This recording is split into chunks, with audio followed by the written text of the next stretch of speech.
I'll tell you what Muqtada al-Sadr is actually after. Iraq. All of it. Okay? He's not playing. You think he's playing? You think he wants a small portion of southern Iraq? Hell no. He wants to run Iraq. And, you know, some stories connect him to Iran. Yes, I'm sure he has some connections to Iran because they're Shiite and he's Shiite, and I'm sure he's trying to use them to his advantage. But he's a nationalist.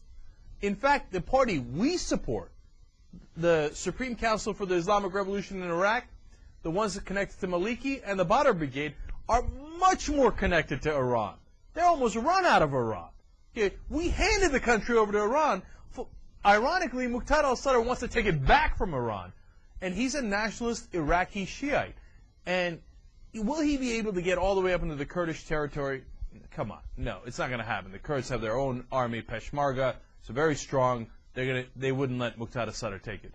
But will Muqtada al-Sadr try to take the middle portion of Iraq and the entire southern portion of Iraq and gain control of the entire Iraqi government? My answer is hell yeah, that's what he's going for. And again, if we're not prepared for that, we got a world of hurt coming our way if you're going to underestimate it.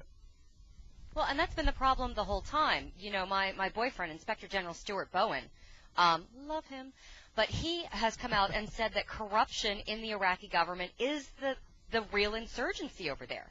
Everybody wants all of Iraq, and they keep making these different, you know, for a while Muqtada al-Sadr was working with the neocon boy, Ahmed Chalabi, and they were working together. Now they're not, and so what we're seeing is, you know, these various groups who are all willing to do whatever it takes to get ultimate control of the entire country. And until we sort of get our brains around that, and realize what that means, where do we fit into that picture, nothing's going to happen.